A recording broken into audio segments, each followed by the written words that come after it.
Hello, welcome to the Skeins of Dreams knitting podcast. I'm Megha. I'm also known as Skeins of Dreams on Instagram and on Ravelry.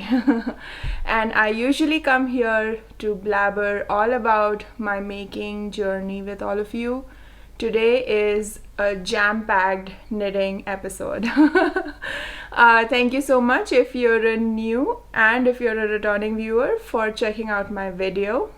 I really love coming here and sharing all about my making with all of you. This is in fact the second time I'm recording this episode.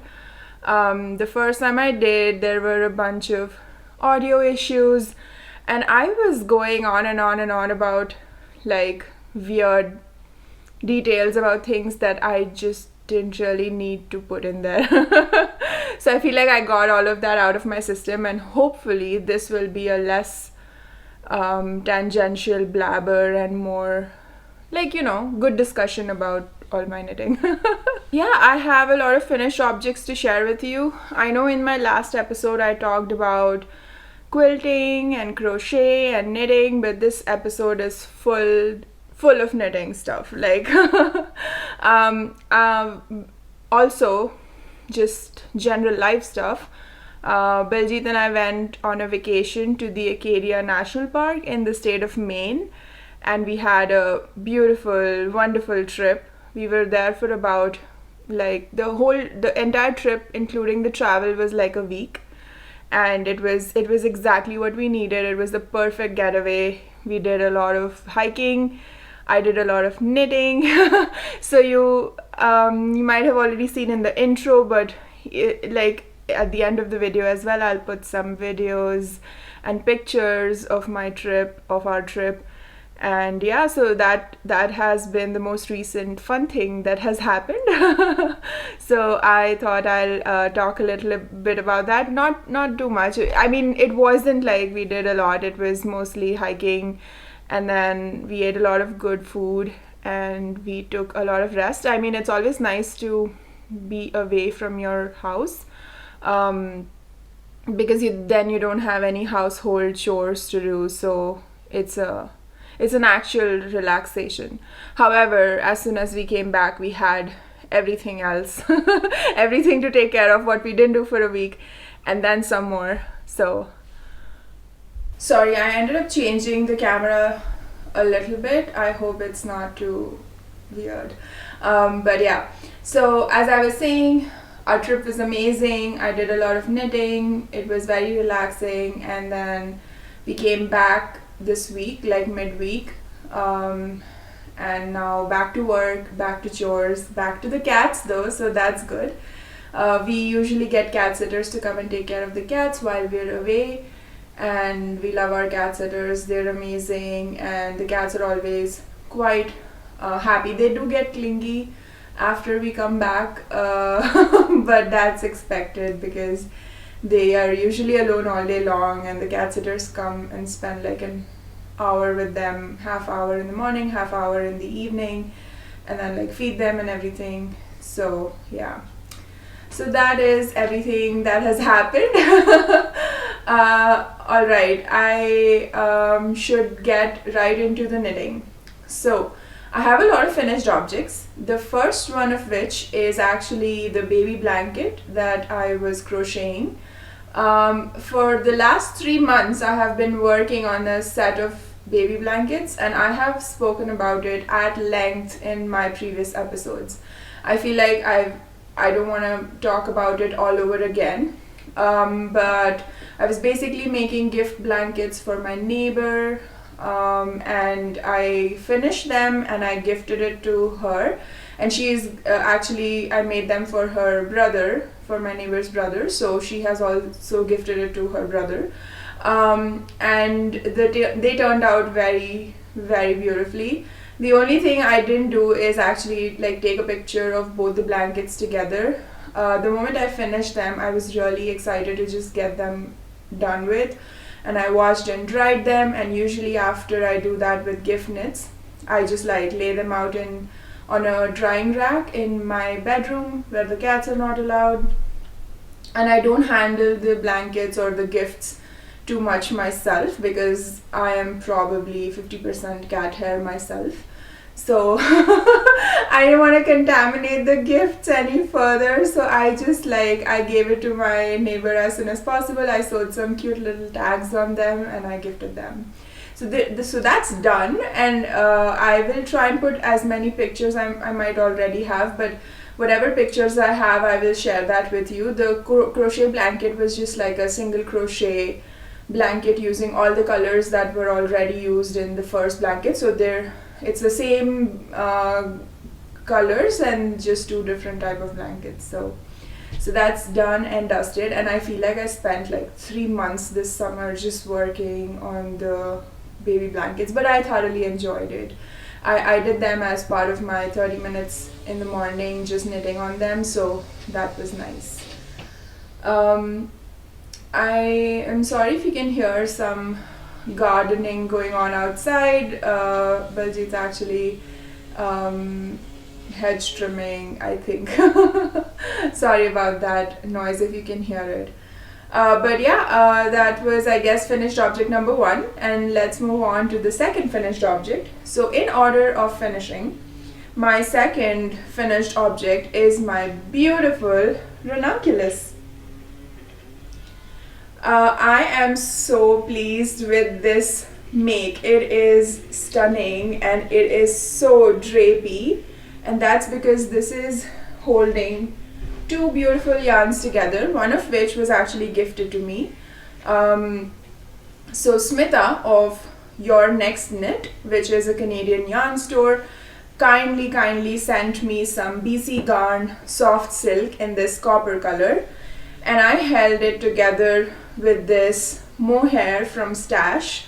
This is Valley Yarns Southampton in the dark lilac color, and both of these held together is what became my stunning and very unexpected ranunculus. That's what I'm calling it. It's my unexpected ranunculus.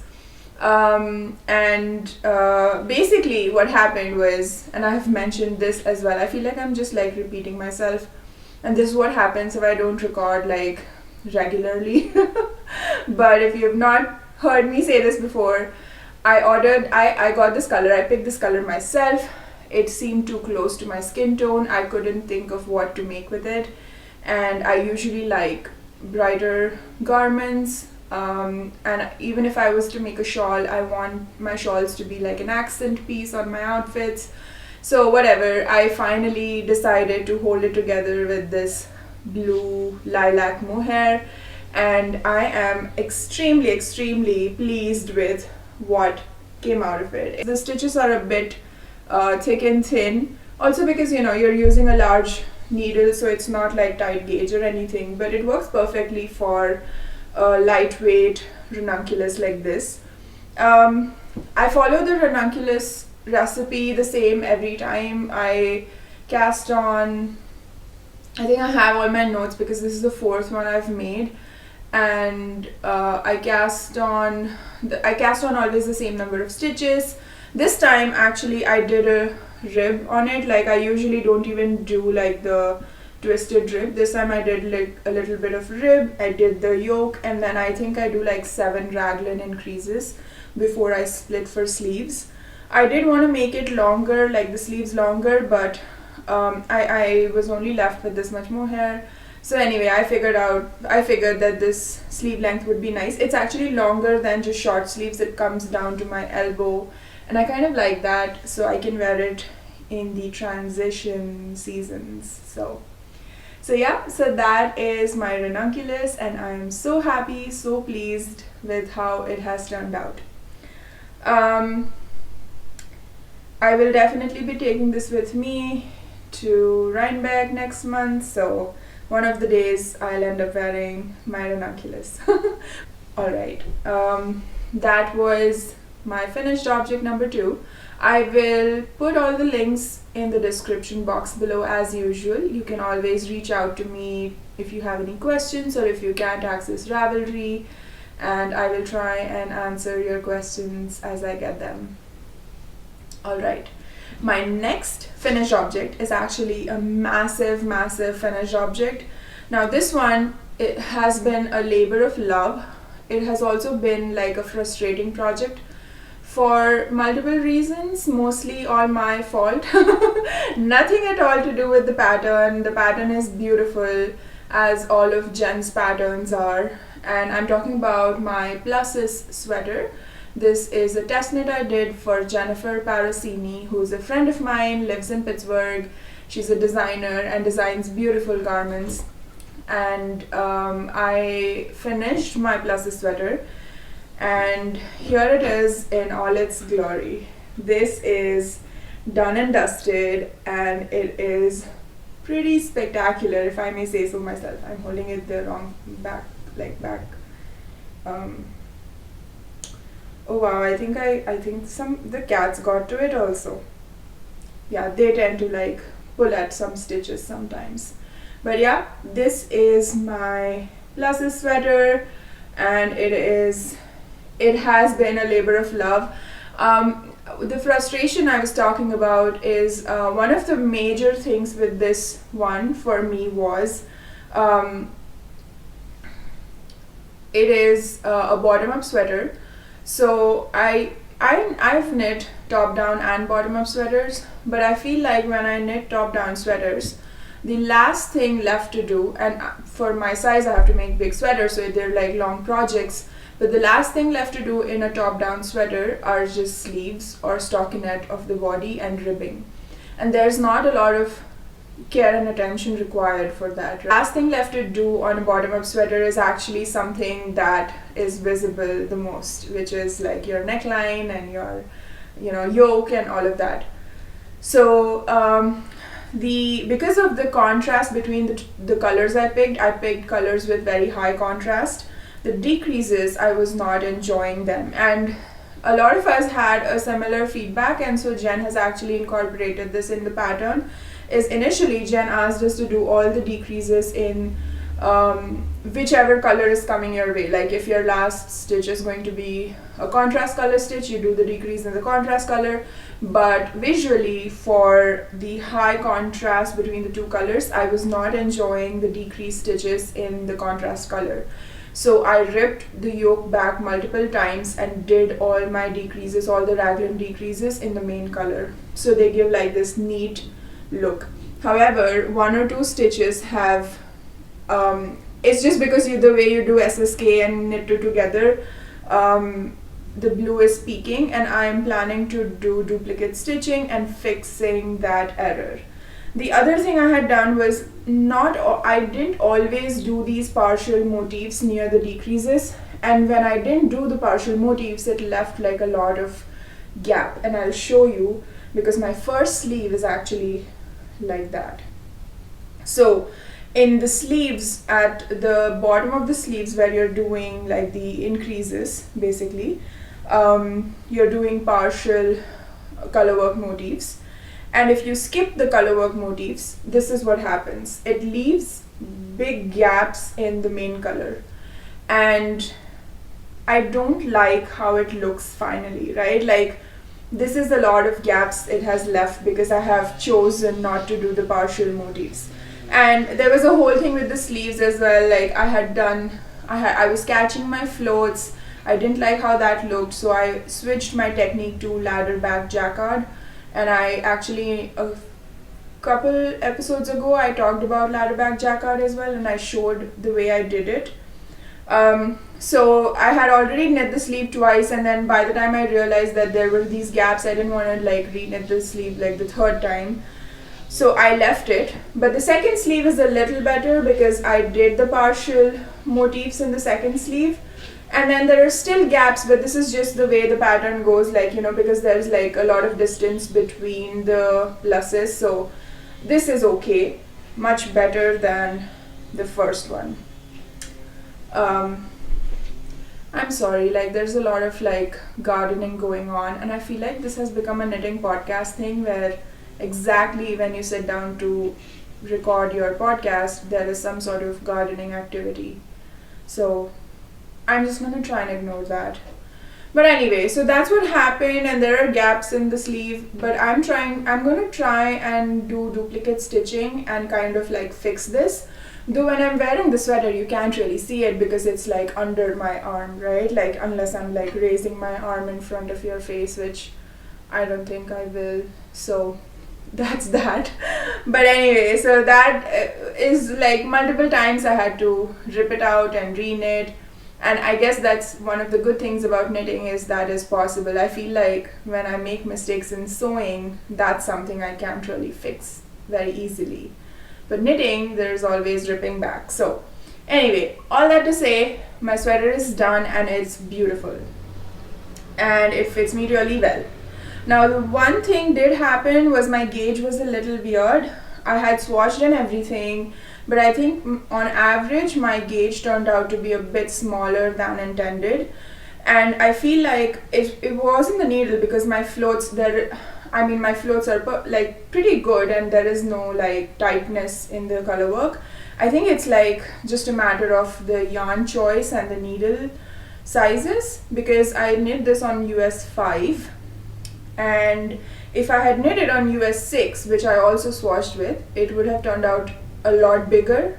The gauge would have been very different. So I kind of needed a US 5.5, which I don't think exists. So anyway, so it's a little snugger, but it fits me really well. So I'm still quite happy with it. And I just wanted to like flash my floats to you. This is ladder back jacquard. I did it all the way to the top. And actually, for the neck shaping, you have to knit some of the back stitches, like you have to knit it flat, so you're doing color work flat. So I maintained my ladder back jacquard even while doing color work flat. And a lot of people have said they like my sweater better inside out.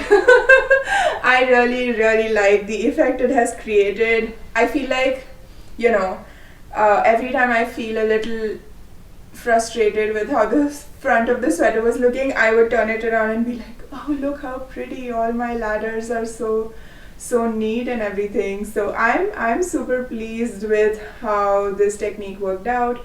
I sometimes just leave my underarm this ends hanging, because if there's another hole, I just like fill it in again. But yeah, so that's my pluses sweater. It is done and it is beautiful. It was a lot of work, and it was like DK color work, so it got done fast-ish, but now I feel like this is going to be such a warm sweater. I kind of need a fingering weight project. Like I'm knitting all the DKs and the worsteds and the mohair held togethers, so I am itching for a fingering weight 4-ply, very like casual-ish sweater, which will happen. It'll happen, I'm sure it will. But yeah, I was in a DK phase, and it's done. I'm a little out of words today. Feels like that. Or maybe not, I'm blabbering a lot. Anyway, so that was the other finished object.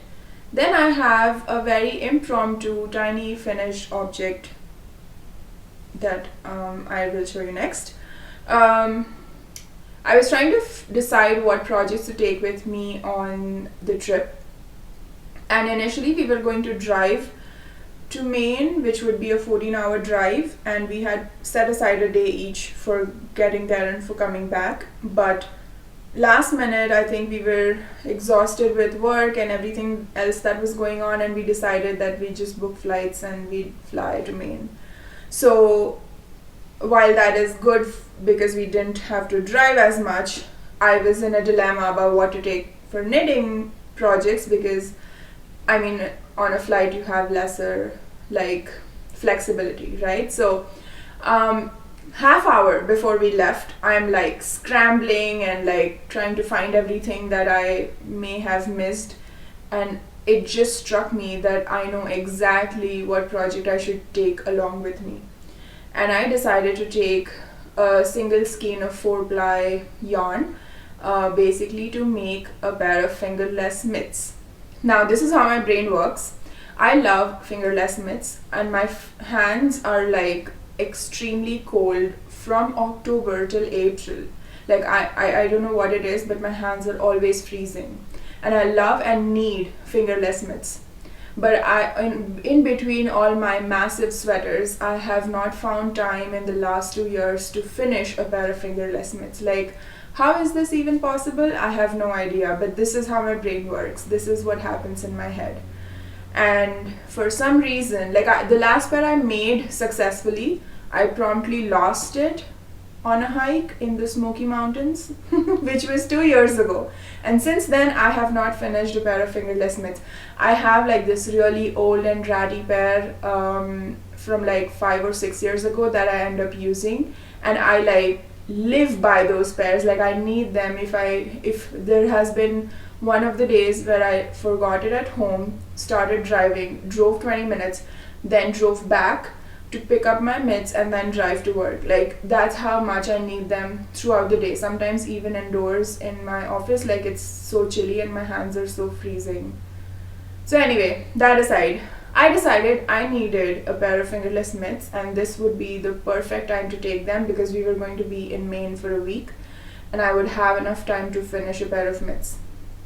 And I didn't really want to follow a pattern because I picked up a ball of yarn just as I was leaving, and then I didn't want to gauge swatch, and I in general knew what gauge I would get holding the yarn double.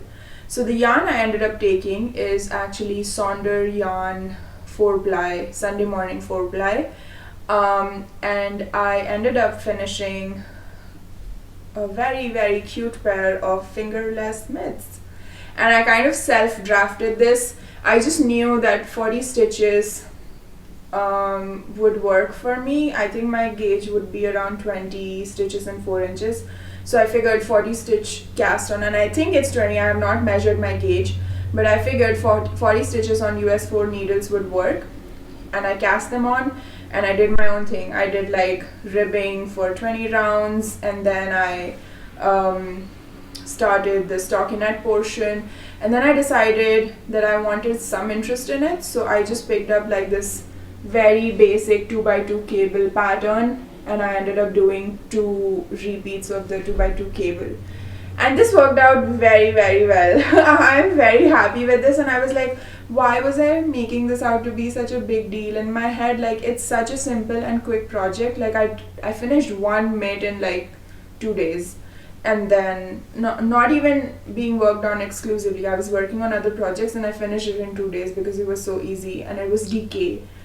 And I think I used overall 50 grams of DK, so it's not like a big project. I don't know, my brain works weirdly. But anyway, I finished them and I am so happy. They are so warm. So this, as I said, is Sunday morning 4-ply held double, and the color is Simple Pleasures. This is a very nice dusty rose-ish color, which has become a neutral for me for obvious reasons. But I'm super pleased, and they're done. So I'm calling these my Maine Mitts because I finished them completely during my trip in Maine. So yeah, and I have taken notes, proper notes on what I did exactly. So I'm gonna put them on my Ravelry page. So it's like a recipe, and if you'd like to, it's very simple. Like you can make so many things, and you can keep changing what you're doing. And my next idea is to actually make another pair of mitts where I do like that, you know, those Hermione's everyday socks. There's a free, it's like a knit 3 purl 1 repeat, but you offset it so your purl bumps are like alternating on every row or every other row. And I really like that stitch pattern, and I've used it for socks, and I feel like that'll look nice on mitts as well. So I think I'm gonna do that next. I just have my watch under there, so it looks weird. But yeah, so my mitts are done, and I am a proud owner of fingerless mitts, which took me 4 days to make and 2 years to actually get there. So that is my impromptu finished object that I'm very, very proud of. Yeah, I don't know what else to say about these. Alright, another finished object basically. I'm just gonna take a quick break.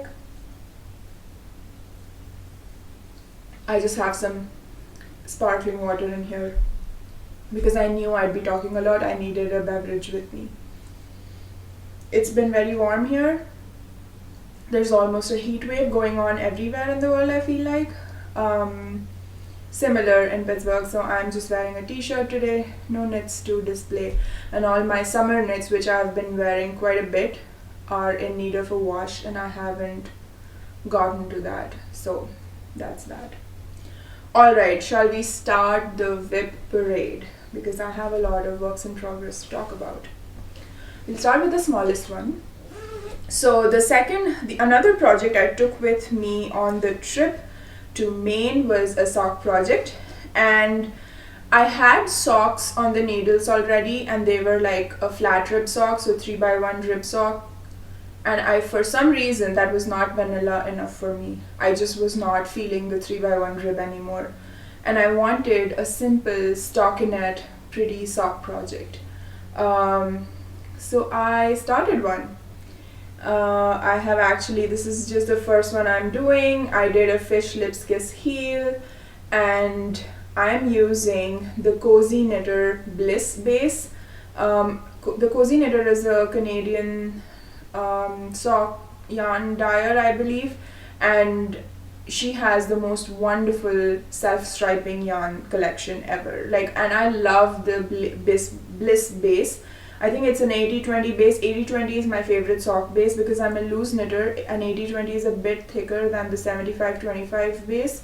This I can, it makes a good sock for me, and I use US 1 needle size. So yeah, it's just a 60 stitch cast on. I'm just doing stockinette, a fish lips kiss heel, because I didn't want to ruin the self-striping pattern. Actually, the sock set came with, this is the actual yarn, and it came with a matching pink skein for the heels and toes and cuffs, and cuffs. But I think I'm gonna do the toes in the same yarn as the main one, and I'm just doing contrasting cuffs and heels. Yep, so that is my first work in progress. Not much to say here. My second work in progress that I want to talk about is actually another test knit, of course. I have also signed up for 2 new test knits, by the way, so test knits are definitely in my future. I'm going to stop making any blanket statements about test knits. I have to accept that I love doing it for whatever reason, and it doesn't seem to be going away, the habit. I cannot break the habit. Anyway, this next test knit is for Orlan Sook, who's known as Ted Besh on Instagram and on Ravelry, I believe. Orlan has very beautiful patterns, and I have test knitted for her before, and I've knit other sweaters for her, or other patterns from her. And this one is actually called the Calyx Cardigan, and this is how it looks. It has this very, very pretty cable detail in the front, and the same cable pattern will be on the sleeves as well. I am extremely pleased with how this is turning out. I love it. I'm already 9 inches into the body. Usually I knit my sweater bodies to be 13-14 inches. So I don't have a lot more to do, but I might, based on, I think I have enough yarn to make it a bit longer. But to make it a bit longer, usually my issue is I have wider hips than my waist. So and I have wider hips than my chest as well. So if I make a sweater using my chest measurement and I make it too long, then it goes weirdly over my hips. So I have to usually do waist shaping. So if I make a sweater using my chest measurement, I do some decreases for my waist, and then I have to do increases if I wanted to go over my hips. Otherwise, I make the sweaters short so that they end just before they reach my hips, so that they don't have to, they're not as long, and that's a flattering spot to end on.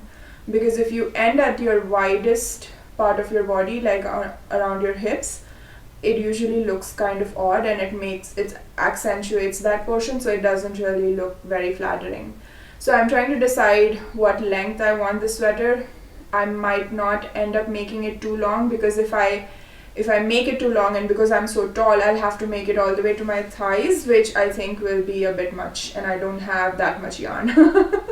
So I might end it at like 14-15 inches and not make it all that long. So, but I'm doing some increases, which are not part of the pattern, but I almost always end up making at least waist decreases and increases, and it just makes the sweater a bit more flattering, and I have just become used to doing it, so I just let the designers know that I am doing that. And it's not much, it's like two sets of decreases for the waist, and then 2 or 3 increases if I'm making the garment long enough to reach my hips. But yeah, that is the calyx cardigan. I love this yarn. So this is actually a purchase I made at Rhinebeck 2 years ago when I first went to Rhinebeck. This is Hudson and West Forge yarn in the color Red Feather. Okay, I had to pause for a sec because just the lawnmower was just pissing me off a little bit, and I think it picked up in the video as well, because I went back and checked the video.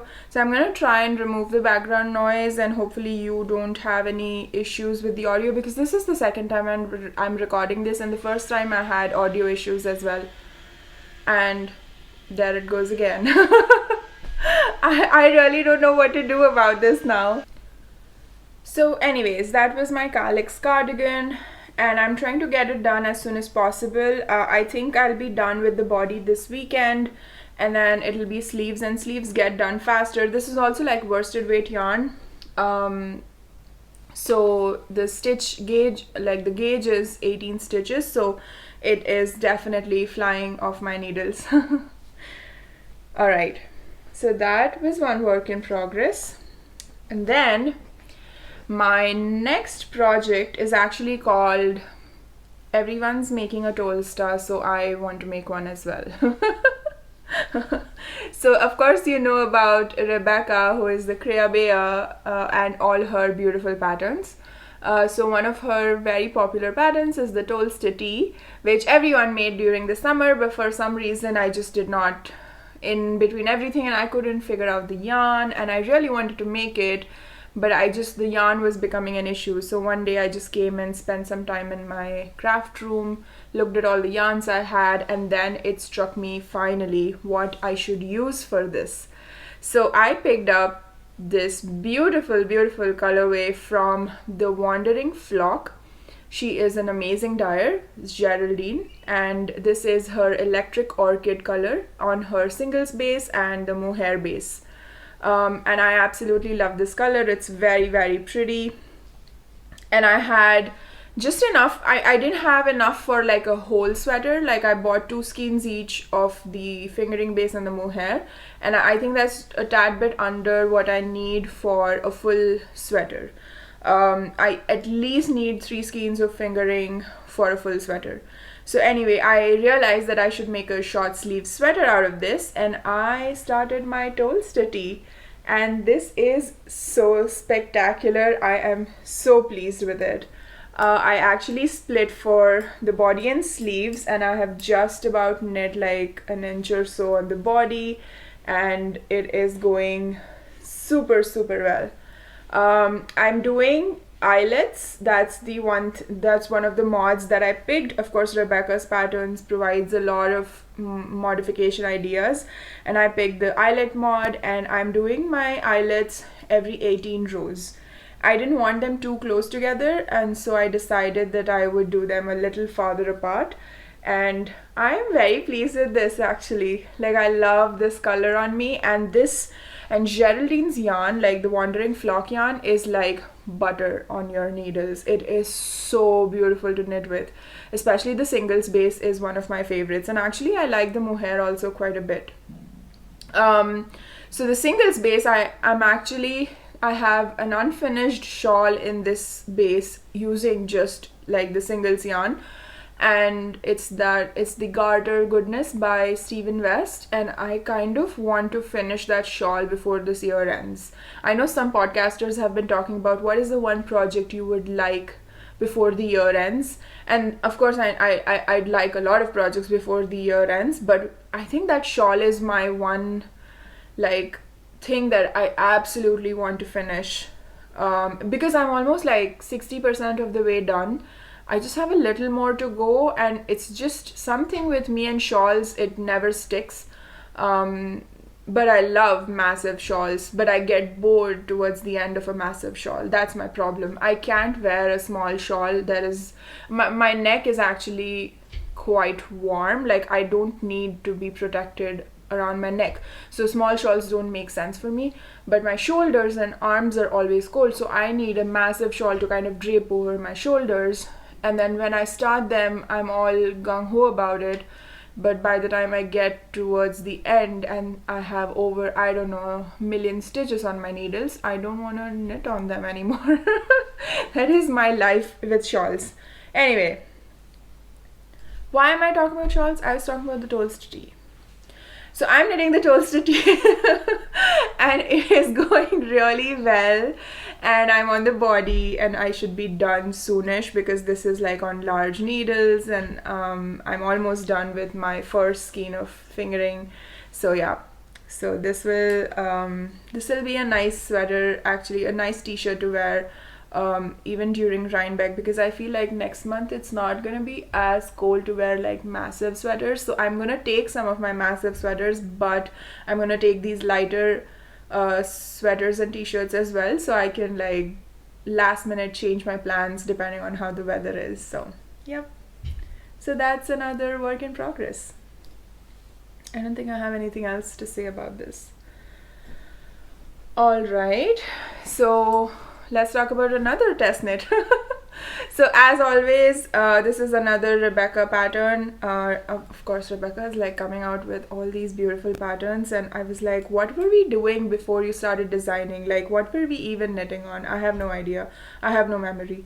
So of course, one of the patterns of hers that are in testing right now is the Alder Sweater, and I love that sweater since the day Rebecca showed like even a little bit of it on her podcast, and it has beautiful texture, beautiful color pairing that Rebecca picked. I ended up going for a different color pairing, but the same yarn. So I'm using Sonder yarn Sunday Morning DK, and I am knitting on it in this very, very pretty color pairing, if I may say so myself. I am so happy with my color choice here. This is actually, main color is Afterglow, which is one of Sonder's newer colors, and the contrast color is this one called Stormy Weather. So this is actually a blue gray, which is not at all something that I would pick, but together they are amazing. I am so pleased with this, and this is such a potato chippy like stitch pattern. It's a 4-row repeat, and you just don't feel like quitting on it. It is a bit like brioche or mosaic knitting, where you're knitting each row twice in every color, so it takes a long time to actually like knit a substantial length. So I almost never use progress keepers, but I ended up putting like a progress keeper because I was getting a little like, oh, I'm knitting on it for so long but I've not gotten anything done, and I put this before I left on my trip, and that's all I was able to knit on. But to be honest, I mean, I'm at the end of the yoke, and the yoke is pretty much, before you divide for sleeves, is pretty much the widest part of your sweater, so it's okay. But I love the yarn, I love the pattern, I love the combination of the yarn and the pattern. I'm just in love with this sweater in general. It is going to be really nice. I will try and finish it in time for the deadline, but my main goal is actually to at least get like one sleeve and the body done so I can take pictures, and then get the second sleeve done by Rhinebeck so I can get matching pictures with Rebecca. That would be ideal. But all in all, to say, this is an excellent sweater pattern, and I already have one plan for Baljit. I actually bought contrast color yarn for it. I thought of making this sort of, not, it won't be monotone exactly, but I want to use like dark charcoal as the main color and like a lighter gray charcoal for the contrast color. So it will be kind of low-ish contrast, but it'll be like shades of black, and with this texture, I think it'll look really, really nice, and I think Biljit will look good in that. So that, I've already got yarn for it. I actually bought the second color because I didn't have the second color that I wanted, and if I finish at least one of these projects, I am going to cast on his sweater in parallel to mine. But it's not like I want to get his done anytime soon, because I know this will take me a while to finish mine. So if this winter I'm done with Biljit's version, I will be happy. Let's say that. So that was the progress on my Alder test knit. I think that is all the works in progress that I am currently working on, and I have a ton of dream knitting, or at least future plans, and I want to talk through some of them. I've been watching a lot of like podcasts that are new to me. And the first one I want to mention is Danish Musings. Helle, who is the host of Danish Musings, is a wonderful soul. I just love watching her talk about knitting, and I think she's a lifestyle podcaster almost, like she makes videos about travel and other things as well.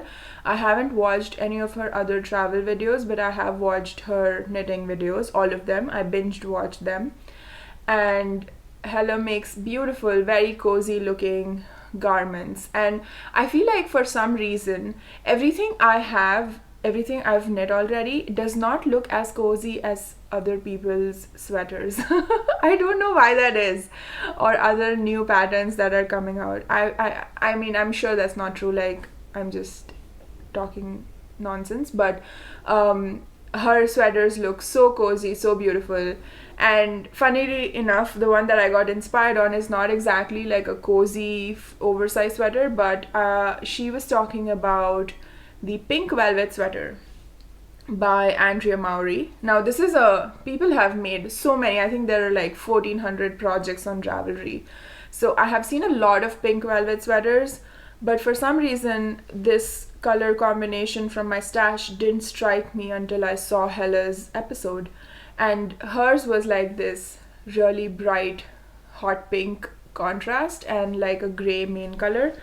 But when she was talking about her sweater, I remembered, and you use like a suri, you use the chink fiber melted suri, that's the suggested yarn for the contrast color.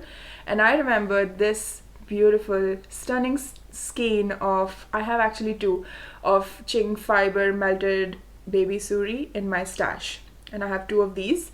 This is the color called Pufferfish, and I think it was like an update last year that I was able to get my hands on, and I am so like, I'm in love with this color. And I have been trying to figure out a project to use it in, and I feel like the pink velvet will be the best thing ever. And for my contrast, I actually have some Pearl Soho good wool, which will be so perfect. Now I am obsessed with this color combination, and you will notice that from my blue and orange phase, blue orange rust phase, I'm going into a red phase because of course my Alder is red and blue gray, and now I'm thinking about red and lavender-ish, whatever. And I have another future knit in red, so I'm going into a red phase now. So this is what I want to cast on as soon as possible. I think I'm gonna wait to finish my Tolsta Tee, and then I'm gonna cast on the pink velvet in this combination, and I'm obsessed with it. And I was talking about how I'm knitting everything DK or with mohair and everything, so I want a fingering or like a lighter weight garment. And good, like the stitch gauge is I think 24 stitches, and I will be able to get that with good wool. I have already swatched for it, so this will be my pink velvet, which will actually be a red velvet sweater. So yeah, so that's something in my future. Then I have been watching another podcast, which is The Republic of Me, and and Ivana is the host of that podcast, and I love Ivana's like aesthetic.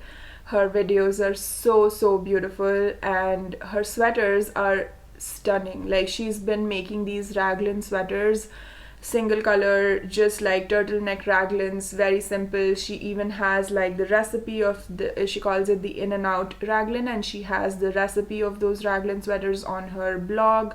And I've been like binge watching all her past episodes, and she's been making such beautiful simple sweaters, but they look so smart on her that I feel like I need to make one of those. And I know I might get bored like halfway through, because I'm a little bit of I like some interest in my sweaters, but I do like the staple product because they make for such amazing garments to wear in general, and they go with everything. So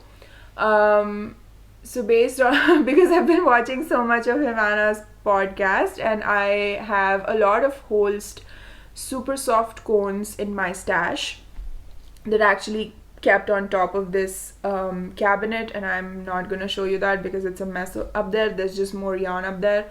And what I ended up doing is actually winding some of the yarn from a cone into these hanks using my Swift, and I pre-washed my Holst yarn. I did this because Holst actually is kind of hard for me to knit with right off the cone. It has a lot of spinning oil on it, and it's just not a fun knit. Like, you know, I would like the process to be as fun as the product. I love the Holst garments that I make, like the finished objects are amazing, but just the process wasn't. So I thought of trying to do the pre-washing and everything. So I pre-washed a bunch of this pink color, and this is the color Damask, and I'm going to try and knit this single, like not held with anything. I'm gonna use, I think, US 3 needles and knit a sweater. I think it'll just be a simple raglan. I kind of want a high-ish neck, but I might not do it with the Holst. I might do it with a different yarn, because I don't know how I like Holst around my neck actually. But I might make a wider neck raglan, simple, full sleeves sweater with this yarn, and that's what I'm really craving. What I have started doing is actually displaying this yarn somewhere visible for me. Like, if I keep it in my craft room, I don't always end up coming here, but if I keep it in like my bedroom or in the hall or something, I'm able to like look at it every day and remember that these are the things I've planned next, because I forget in all the knitting that's going on in my life usually. So yeah, so that is another thing I really want to try. And then I want to actually knit a whole garment so that I can decide whether I like Holst held single, pre-washed and everything. I don't mind doing the pre-washing of all my cones if it makes a difference in the knitting experience, because it's a matter of like an hour to wind everything into hanks and then a day for letting everything dry. So yeah, I don't mind it. So that's that. And then as the warmer weather ends and like the colder weather approaches, like I mentioned, I want something super cozy, and I love ponchos in the mornings. So first thing you wake up, you just like put on a poncho and then you go about your whole day, especially on weekends. Like, they are the ultimate cozy thing for me. And I didn't think of them that much before, but my friend had made a poncho for me, which I ended up using so much over the last couple years, until my mom actually ended up washing it She put it in the washer and dryer and it kind of like felted and shrunk. You can still wear it. It didn't like, I think it only went in the washer. It didn't go in the dryer. And so it felted, but it didn't shrink all that much. So she still used it. But I kind of want a new one because it's all felted now, the other one. So I have this yarn which is Landlust Merino. And I bought this in a closeout sale on Webs, which is a yarn store in the US. I think they have discontinued this yarn. This is like a chainette yarn, and I heard about this on the Mel Makes Stuff podcast, and Mel had used this for a very, very beautiful colorwork sweater. I think it was the brown sweater with like colorwork on the sleeves, and I feel like it's a sweater from the Shetland Trader book. I forget. But Mel had used this yarn. She had spoken highly about it, and I immediately went and bought a bunch of it. So I have a lot of this yarn, and this is a bulky weight yarn, this particular one. I think it's Landlust Merino 120. And I have like 1300 yards of this bulky weight yarn. I swatched with it using US 8 5mm needles, and I got like 16 stitch gauge. So my idea, and here it is, I don't know if it'll work. I'm going to use the Tolsta Tee pattern just because it's a similar gauge. The Tolsta Tee is I think 17 stitch gauge, and I'm going to use this yarn. I'm going to cast on a raglan, and I'm essentially going to continue the raglan forever and never actually split for sleeves. So what will that do is basically give me like a cape going down all the way, and at the end I might actually put slits in the front where I can put my arm out from. So the front, there will only be slits in the front, there won't be a slit in the back, and I'll try and make it as long as my elbows. Now this is how it is, like, this is how I'm imagining it in my head. I don't know if it'll work out, but I have to try because it's been sitting in my head for so long. It's like that thing, you just need to get it out and do it. I'm thinking I might not do anything too much and keep it simple, but I might do some twisted stitches. I love twisted stitches. I love twisted knits, and I love how it looks. So I might do twisted ribbing on the collar, and then do like a panel of twisted stitches along the raglan, and continue that when I split the front, like add slits to the front for my arms. So yeah, I mean, I could have drawn it up and explained it better, but that's okay.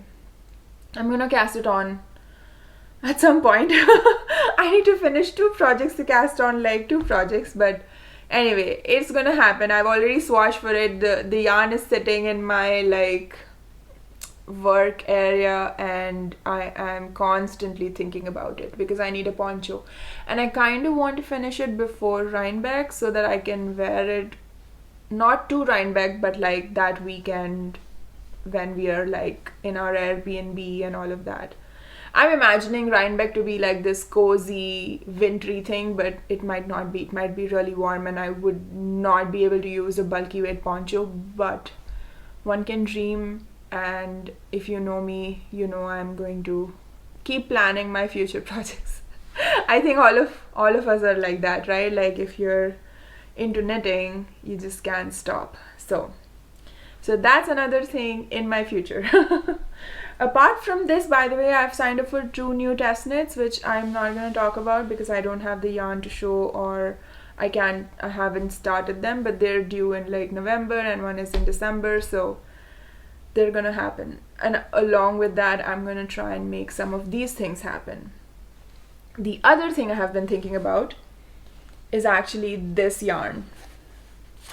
This is Blacker Yarns 100% Blue Face Leicester, and I have 4 skeins of this. So I was thinking this also might be a good contender for that turtleneck simple raglan sweater that Ivana's been making and that I really want to make instead of using the holst if I want it to be nice on my hands, because I know this yarn is going to be amazing on my hands and I am a big fan. I have never met Blueface Leicester sheep, but if I do, I know I'm gonna fall in love with them instantly because their yarn is my all-time favorite yarn. I don't know what it is. I don't know why I'm such a BFL fan, but it is my favorite yarn. So I really want to maybe make that turtleneck out of this. I think the dark color close to my face would be perfect, and this would make like a really smart sweater because of the color for me. And I could wear it to work, like in, you know, in a very formal setting as well. So either this or this, and I'm kind of like leading towards this, but then I do want to at some point use my Holst because there's so many cones that I have of this. Anyway, if you give me time, I will talk about these things forever. So I think we may have to pull the plug on this episode at some point.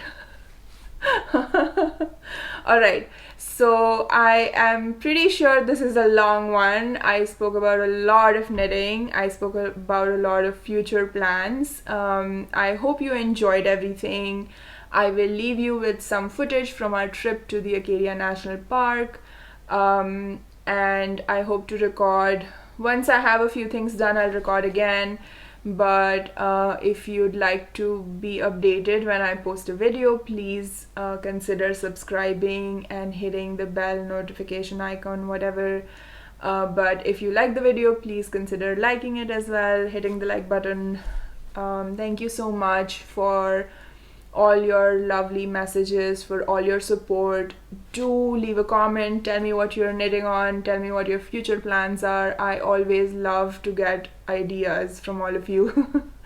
Thank you so much for watching. If you've stuck around with me till the end, of course, stay safe, take care, happy crafting, and I will see you next time. Bye.